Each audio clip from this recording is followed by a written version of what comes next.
aprender a mejorarse a sí mismo puede ser más complicado que querer mejorar a los demás. Lo sencillo de la vida. Un programa con un cambio positivo a tu día. Bienvenidos.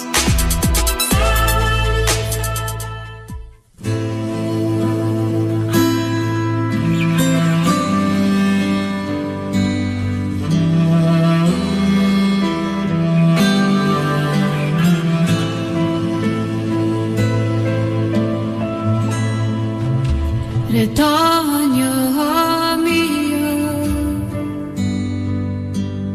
esta es la bendición de tu madre. Cada amanecer significa ama nacer, ama esta nueva oportunidad, ama despertar, ama iniciar este día, ama volver a nacer.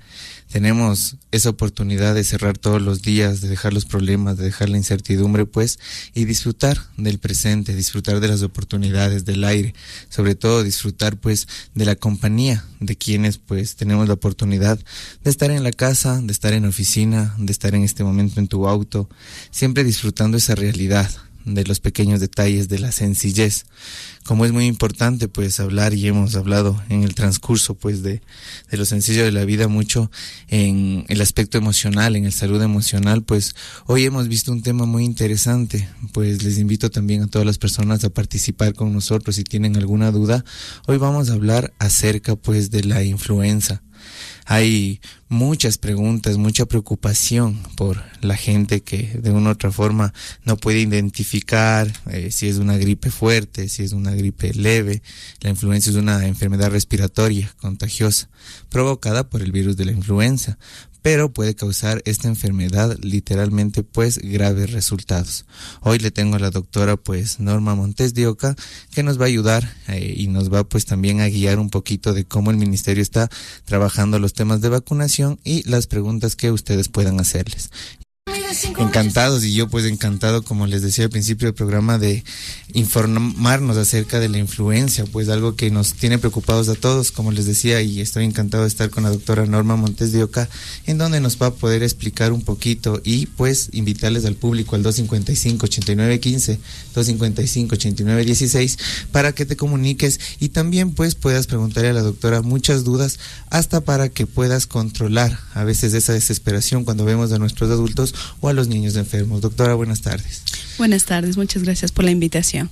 Cuéntenos un poquito, como les decía, la enfermedad de la influenza, cómo nosotros podemos primero diferenciar, no desesperarnos, y cuáles son a veces los síntomas para que las personas sepan si tengo que ir al médico o no tengo que ir al médico. Ok, muchísimas gracias.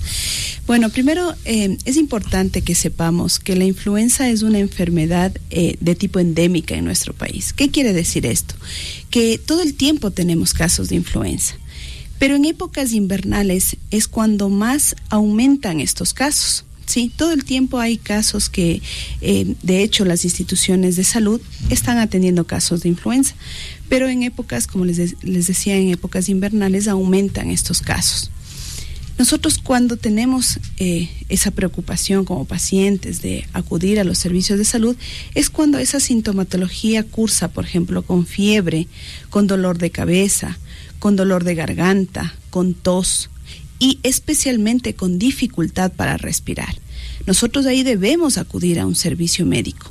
No debemos automedicarnos, por ejemplo, que ese es un error grave que se comete muchas de las veces, en la cual se enmascara el cuadro y podemos estar haciendo que la sintomatología incluso pueda desaparecer y estar tapando un cuadro que muy probablemente sea una infección respiratoria aguda grave, muy probablemente. Entonces, en esos casos nosotros acudir a un servicio de salud. Uh-huh. ¿Y qué tan malo, y hablaba mucho esto, es del automedicarse, ¿no? A veces uno, por evitarse ir al doctor o por no evitarse el contratiempo, uno se automedica. En este punto, si estaríamos hablando, claro, de ya una influenza desarrollada, ¿qué causas o cuáles son las consecuencias de automedicarse? Así es. Como le decía, el hecho de la automedicación es una de las prácticas inseguras que nuestra población generalmente adquiere. porque esta práctica insegura de automedicarse hace que la sintomatología se enmascare, disminuya los síntomas y claro, pase como desapercibido. La persona pues lógicamente ya en su casa no va a acudir al servicio de salud, no le toma importancia y deja de acudir al médico. Puede complicarse, más aún si tiene alguna comorbilidad, es decir, tiene alguna enfermedad de base, tiene alguna hipertensión, tiene diabetes, tiene cáncer, tiene alguna enfermedad más. Esa persona se puede complicar y realmente llegar a una enfermedad, a una infección respiratoria aguda grave, donde necesite hospitalización. El tiempo de contagio, cuando estamos hablando ya de la influenza, ¿es al principio, es cuando se desarrolla el virus? Claro, ¿cómo la gente concientiza si salgo o no salgo para pues no ser portador obviamente del contagio?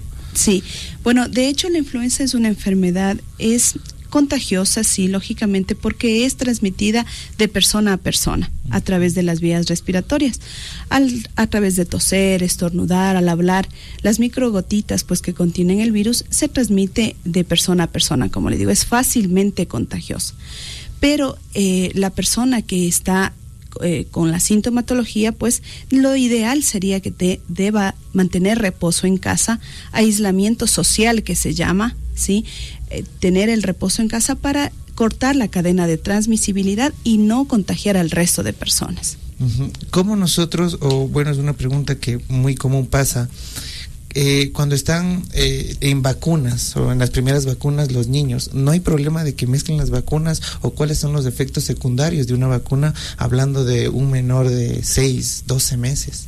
Bueno, de hecho la vacuna para la influenza se lo coloca a grupos prioritarios a partir de los 6 meses de edad.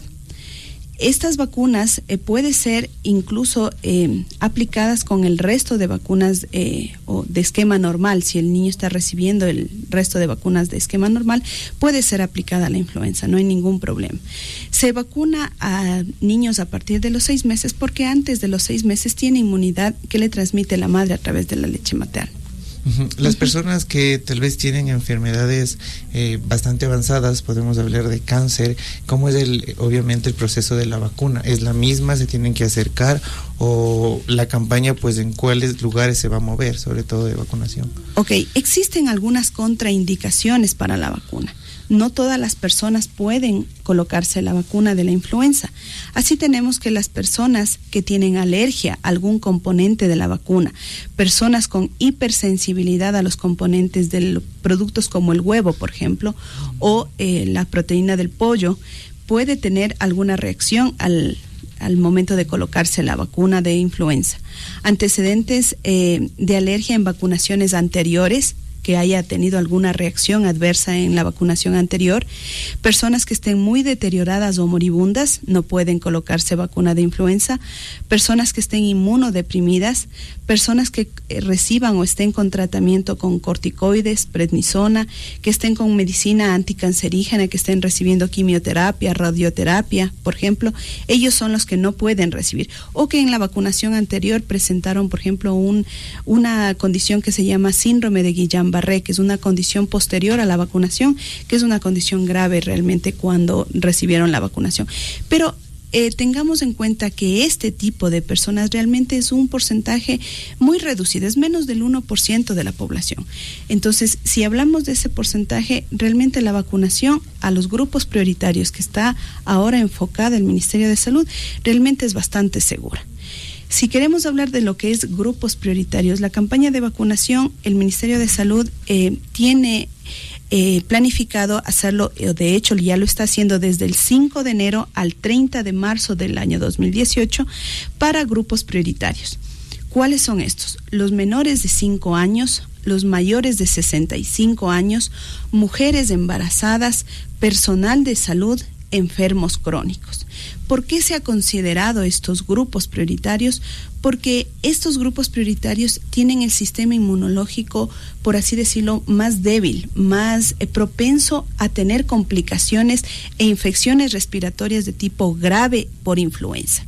Recordemos que de toda la población se estima que del 20 al 40% de las personas que pueden enfermarse de influenza, el 90%, escúchenme bien, el 90% de personas no necesitan hospitalización. Pero hay un 10% de personas que van a requerir hospitalización, van a requerir incluso cuidados en terapia intensiva, y un porcentaje menor que incluso puede fallecer por influenza. Entonces, este 10% que hablamos de estas personas de riesgo son justamente las personas de grupos prioritarios. Entonces, el Ministerio lo que está enfatizando es en vacunar a esta población que realmente se nos puede complicar. La campaña de vacunación, nos decías también por qué lugares se van a mover, cuáles son las personas que, como tú bien lo repites, van a tener prioridad, y sobre todo los horarios, ¿no? Para que la gente también familiarice y se acerque, me imagino, a cada lugar. Sí, bueno, ustedes saben que el Ministerio de Salud está en todo el territorio nacional, con sus 9 coordinaciones zonales, con sus diferentes direcciones distritales, y cada una con un centro de salud en el barrio más cercano, un centro de salud más cercano en cada barrio. Ahí tenemos un puesto de vacunación en todos los centros de salud. Pues el horario va a ser desde las 9 de la mañana hasta las 3:30 de la tarde, que es el tiempo operativo, por así decirlo, en el cual un biológico puede estar, se puede decir, expuesto para el tema de la vacunación a la población. Gracias. Y es a nivel nacional. Gracias, estamos con una llamada en vivo. Hola, hola. Buenas tardes, doctora. Hace 8 días me vacunaron y la única molestia, se puede decir, que he tenido es que a la tarde me coge una cierta comezón en el brazo. ¿Qué significa eso? Muy amable, muchas gracias. Gracias por su llamada. Sí, muchísimas gracias. Bueno, realmente, como nos acaba de manifestar, hay algunas reacciones de tipo leve que puede tener las personas que han recibido la vacunación, como puede ser esta molestia que nos ha dicho en nuestra radio escucha, la molestia en el brazo en el momento en el sitio de punción, que bueno, pues hasta cierto punto es normal, ¿no?, que se presente esta molestia, pero colocándonos pañitos de agua fría en el sitio de punción, pues en unos días desaparecerá. Si nosotros, y de acuerdo a la pregunta, generalizamos los tipos de molestia, es del hormigueo, ¿qué más puede ser? No sé, en niños, fiebre, dolor, me imagino. Sí, realmente las reacciones pueden ser variadas. Pueden ser unas reacciones leves hasta unas reacciones severas, en las cuales nosotros ya al ver signos de alarma realmente llevaremos o no al servicio de salud. Por ejemplo, dentro de las reacciones leves, pues como nos decía, puede ser la molestia en el sitio de punción, el dolor, incluso puede ser hasta un poco de enrojecimiento, puede ser, nos puede dar un poco de fiebre, que serían dentro de las reacciones leves esperadas de la vacunación. Pero si nosotros ya tenemos, por ejemplo, signos de alarma como dificultad para respirar, pérdida de la conciencia, cosas graves, realmente tendremos que llevarle a un servicio de salud y pues informar que fue posterior a la vacuna. El Ministerio de Salud tiene lo que se llama el control de los desavis o los eventos supuestamente atribuidos a la vacunación, que es el control de justamente todas estas reacciones adversas que puede ser provocada por la vacunación. En todas las campañas de vacunación se hace esta vigilancia exhaustiva de los eventos adversos, que, como vuelvo y repito, son realmente menos del 1% en la población. Es bastante segura más bien las campañas. No es para preocuparse tampoco. Así es. Nosotros, pues como civiles normales, el tema de la higiene, cómo podemos nosotros aportar dentro de la casa, cómo podemos nosotros aportar dentro de nuestro trabajo, porque como pues tú sabes el aspecto social y el aspecto laboral, uno comparte con otras personas, qué hacer para uno evitar también los contagios si es que alguien no sabe que tiene influenza. Exacto. Ese punto creo que es uno de los más importantes y a veces el tema que más lo dejamos relegado. A veces lo damos más importancia al tema de la medicación, al tema, es importante también al tema de la atención, pero también nosotros como ciudadanos, ¿cómo podemos contribuir para cortar la transmisibilidad de la enfermedad? Pues justamente es con medidas seguras y simples como el lavado de manos, el lavado permanente de manos como la mejor medida de protección para este tipo de enfermedades. Cubrirse la boca y nariz al toser o estornudar. Hacerlo con la parte interna del codo o con un pañuelo descartable, desechable. Acudir al centro de salud más cercano en caso de presentar fiebre mayor a 38 grados centígrados, tos o dolor de garganta intensos, o en caso de identificar signos de alarma, como ya dijimos.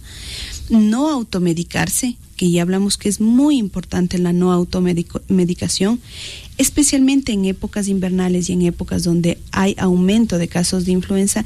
Es preferible no acudir a espectáculos públicos, porque ahí en concentraciones masivas es más propenso que haya personas que estén estornudando, que estén tosiendo, y obviamente poder nosotros controlar, porque dijimos que es una enfermedad que se transmite vía respiratoria de persona a persona.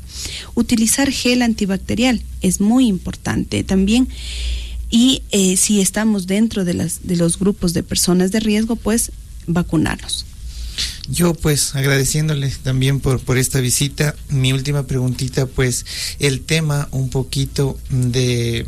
A ver, cuando nosotros sentimos que estamos contagiados, a veces también pues dentro de nuestra cultura tradicional, nosotros le damos una función también a veces a los remedios caseros, a lo que muchas veces nos dicen nuestros abuelitos. En este punto, cuando hablamos de influencia en sí, ¿qué tan productivo es eso? O sea, ya no es el tema de fármacos o la automedicina, sino ya el tema de, claro, consejos del abuelito, de la abuelita. Así es. Bueno, de hecho, por ejemplo, el beber mucho líquido es bastante recomendable. ¿Por qué? Porque el líquido hace que se recubra o se humedezca el tejido de las vías respiratorias, y el virus realmente no se pegue tan fácilmente a las vías respiratorias. Entonces, eso disminuye la capacidad virulenta o la vía de transmisión de la enfermedad. Entonces, el beber muchos líquidos, el hacer reposo, por ejemplo, eso es recomendaciones generales que sí es importante también tenerlas en cuenta. Los remedios caseros, por ejemplo, en casa, que nos dicen... por ejemplo, no sé cuál remedio casero, por ejemplo, usted me... Limón con miel de abeja. Sí, perfecto, está bien, no hay ningún problema, lo podemos hacer en casa. O sea, todos esos remedios caseros también lo podemos hacer, no hay ningún problema. Ajá. Siempre y cuando, y pues como bien lo decías, también estar pendiente de los síntomas, si es que son más agresivos o son más pasivos, ¿no? Ser conscientes de que si toso en exageración, que si estoy pues con dolor de garganta, o yo escuchaba también el tema del dolor muscular, que a veces se identifica mucho en la influenza, pues ir al médico, ¿no? ¿Alguna sugerencia para pues agradecerte, como te dije, tu visita y recordarles a todos de que solo está en nosotros autocuidarnos y dejar que el virus no nos dañe, ¿no? Así es. Bueno, pues la recomendación, como siempre les estoy recalcando, pues la no automedicación. Realmente la automedicación es una práctica tan insegura que lo estamos adoptando. Muchas de las veces encontramos antigripales, encontramos analgésicos, antiinflamatorios, incluso de venta libre, ¿no? Aunque el Ministerio de Salud tiene pues la disposición expresa de la no venta de antigripales, de analgésicos, al menos específicamente en estas épocas donde hay aumento de casos de influenza. Entonces, pero ustedes saben que a veces siempre podemos tener medicación guardada en casa. Entonces, especialmente eso, la no automedicación, porque pueden enmascarar los síntomas y pasar desapercibido. De pronto alguna infección respiratoria aguda grave, pasar desapercibido al inicio y después complicarse más bien y dar realmente cuadros respiratorios graves que nos pueden llevar a la muerte. Se me estaba pasando una pregunta que también me acaban de mandar. Cuando los niños están enfermos, claro, ¿es productivo vacunarles o esperar que se curen? Muy buena pregunta. Sí, es preferible que pase 2 semanas después de la enfermedad y procedemos a la vacunación. 2 semanas después de la enfermedad. Ya, gracias doctora pues por darnos todas estas pautas, y yo pues también bien sintiendo el tema en este momento tan importante de diferenciar, porque a veces pues exageramos o nos preocupamos demasiado y lastimosamente pues como bien lo dices, tal vez es un porcentaje pequeño el que desarrolla esta enfermedad.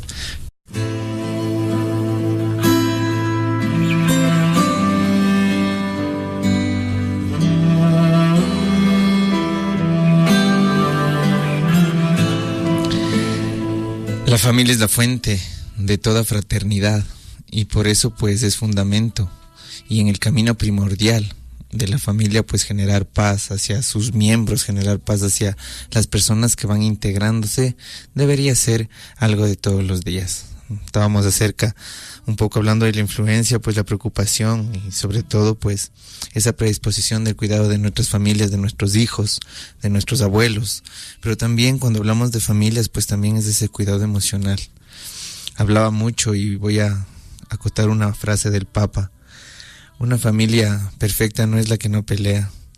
A veces nosotros pensamos que porque discutimos con nuestros hijos, discutimos dentro de la casa, discutimos con nuestra pareja, no tenemos lo que deseamos o no tenemos simplemente lo que habíamos buscado. Y no nos damos cuenta de que hablar sobre el amor de tu vida o pensar que el amor de tu vida lo vas a encontrar a veces es muy irresponsable, porque el amor se construye, el amor con tu pareja, el amor con tus hijos, el amor con tus amigos se va construyendo, y no necesariamente dentro de esa construcción familiar tienen que ser las cosas perfectas. Aprendamos tal vez a discutir con un poco de sutileza, porque una discusión es buena. Una discusión es buena porque realmente todos se manifiestan, todos hablan sus incomodidades, los hijos hablan lo que no les gusta, los papitos hablan lo que no les gusta. El problema de una pelea dentro de la familia es cuando alguien no quiere escuchar. Sea el papá, sea la mamá, sea el hijo, sea la hija, eso es un problema grave en la familia, cuando alguien no quiere escuchar. Y cuando nosotros visualizamos que la familia es la fuente de toda fraternidad, que la familia es el fundamento de camino que deberíamos seguir, sobre todo protegiéndonos los unos a los otros, la idea es entender eso, o sea, no porque evitemos de pelear, no porque nosotros evitemos hacer conflicto, vamos a dejar que los problemas graves de nuestra familia pues nos dividan o se separen. A veces es muy productivo, vuelvo y repito, las discusiones con sutilidad, el aprender a respetar las jerarquías dentro de la familia.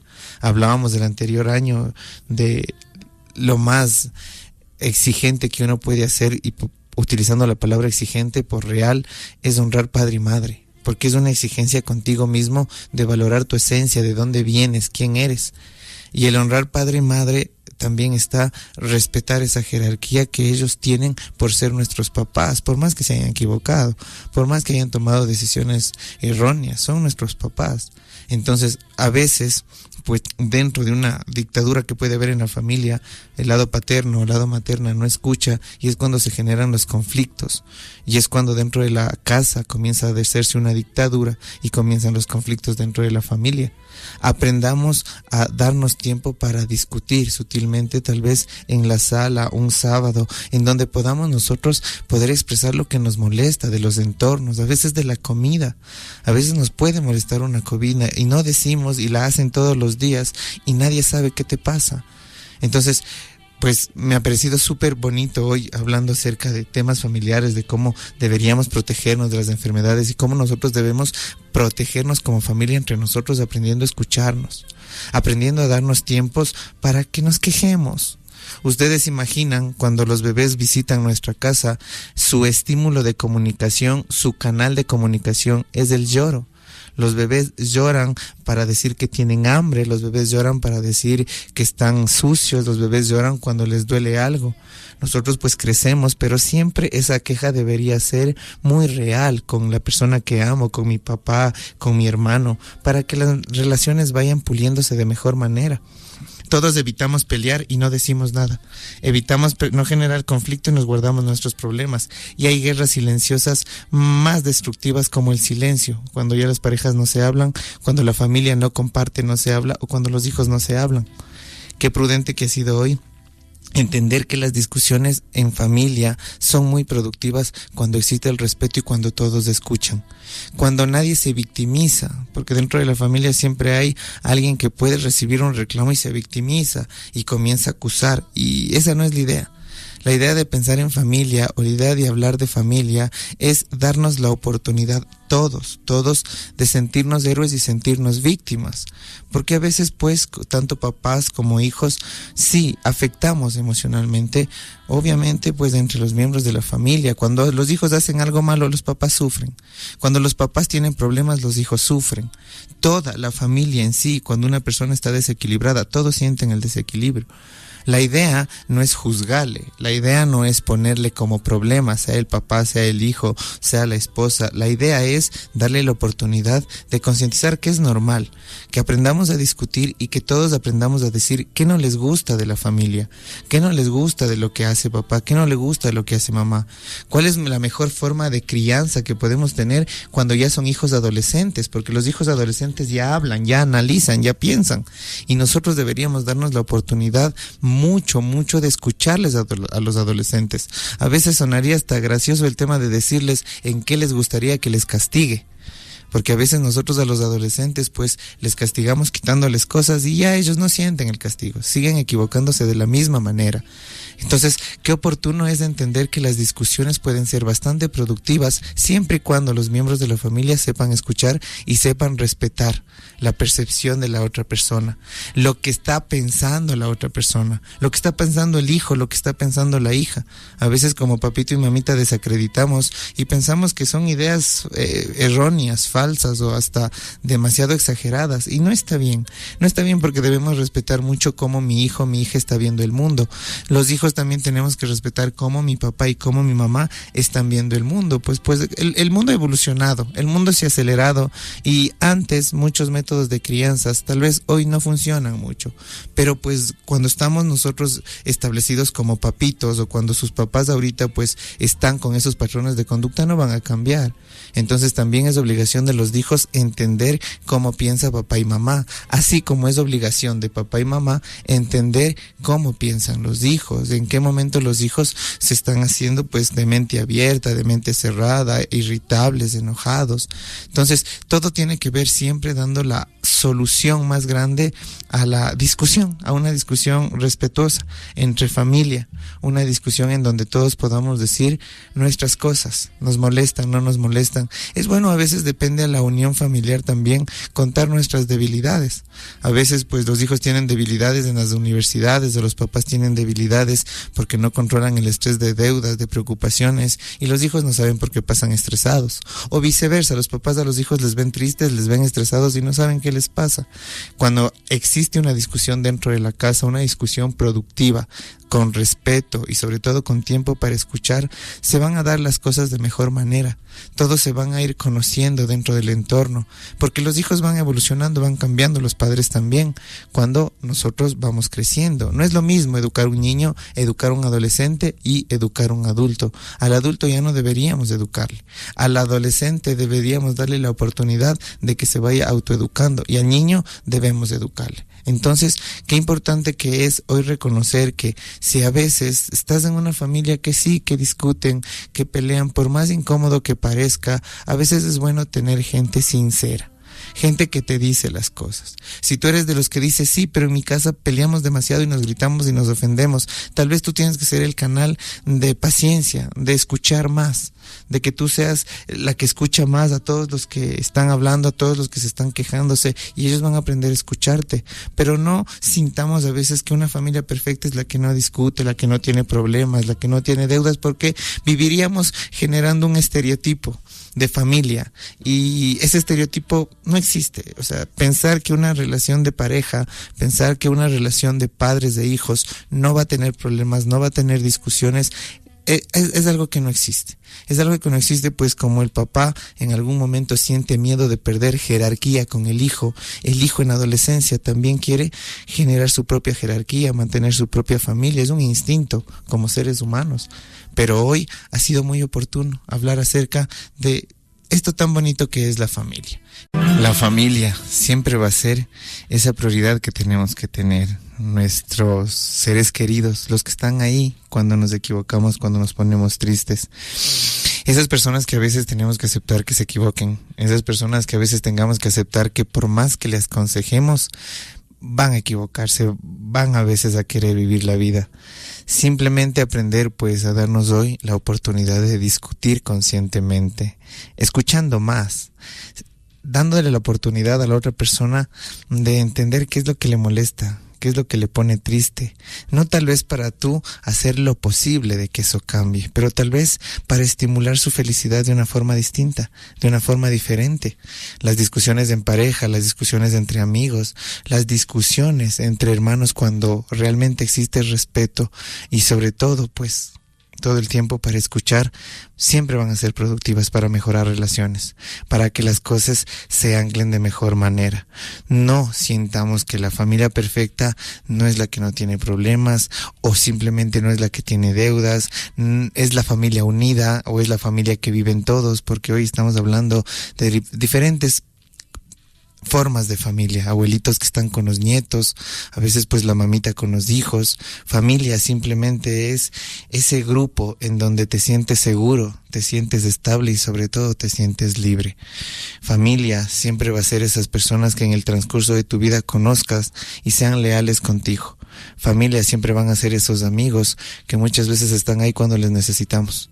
Y hoy es un buen momento para no alejarnos por una discusión, no enojarnos por una discusión, peor aún, dejarnos de hablar con una discusión, cuando hoy sabemos de que existen las discusiones conscientes y que cuando dos personas escuchan y que cuando dos personas se respetan, la discusión puede ser el mejor camino para pulir una relación de estabilidad, obviamente para toda la vida. Esa es la idea, dejar bonitos recuerdos en las personas que nos conocieron, que nos conocen y sobre todo pues en esas personas que nos conocerán. Yo hasta ahora les cuento mucho pues de personas que ya se transformaron y hay gente que quisiera conocerlos. El camino de la vida simplemente es dejar la mejor versión de nosotros. Y así pues cuando no estemos aquí, cuando nos transformemos, mucha gente escuche nuestra historia, que sí pudimos estar bien, que sí pudimos vivir felices y sobre todo que vivimos para servir, porque el que no sirve para servir, no sirve para vivir. Y ese servicio es en todo aspecto, el tema del saludo, el tema de la atención, el tema de escuchar, siempre está basado en lo que tú quieres dejar en la otra persona. Aprende hoy simplemente a discutir con conciencia, a discutir con más tiempo para escuchar y sobre todo esas discusiones con respeto. Cuando ya alguien alza la voz, cuando ya alguien es grosero, ya no estamos hablando de una discusión, estamos hablando de una pelea. Y una pelea siempre hay un ganador que ofende. Porque para ganar una pelea pues siempre nuestro instinto va a ser que ofendamos o que a veces cojamos cosas débiles de la otra persona o a veces pues les digamos secretos que nos han dicho, porque eso hace una pelea. Cuando hablamos de una discusión, pues una discusión por lo general siempre va a pulir una relación. Hoy date la oportunidad siempre de discutir con conciencia, de escuchar y sobre todo pues de mejorar las relaciones con tus amigos, con tus compañeros de trabajo, con tu papá, con tu mamá, con tu pareja. Siempre vamos a tener la oportunidad de cambiar. Yo encantado de que hoy hayan estado conmigo, que me den esa apertura para llegar a sus hogares, a sus vehículos, sobre todo a su corazón. Pues agradecerles siempre, recordarles pues que como centro nosotros puedes comunicarte al 0987-566-914 y al 0998-650821. Nosotros pues atendemos de 9 de la mañana a 7 de la noche de Las Viñas E1397 y Guayacanes. Esto es atrás del Hospital de Solca. Recordándote pues que tenemos la opción hoy de equinoterapia de trabajos con caballos, que también es una nueva forma pues de comunicarte con la naturaleza y sobre todo comunicarte con tus miedos internos. Todos en algún momento pues tenemos sensaciones que tenemos que curarlas, problemas que tenemos que resolverlos y a veces un pasado que tenemos que perdonarlo. Cuando no podemos trabajar solo, lo más lindo que puedes hacer contigo mismo es dejar que alguien te ayude, dejar que alguien te aconseje, dejar que alguien te dé la pauta hasta para que encuentres un motivo de vida. A veces no podemos resolver los problemas solos, a veces no podemos cargar todos nuestros pesos solo. Siempre vamos a necesitar la mano de alguien para que nos escuche, para que nos oriente. Y si tú deseas, pues estamos aquí al 0987-566-914 y al 0998-650821. Que tengan una linda tarde. Gracias a Paito que hace lo posible para que este programa esté al 100% para ustedes. Que tengan una linda tarde. Chau, chau. Olvida lo que pasó en la mañana y disfruta lo que queda de la tarde. La vida es hoy. Soy Andrés Carrera Buenaño y estoy para cambiar tu día. Muy buenas tardes.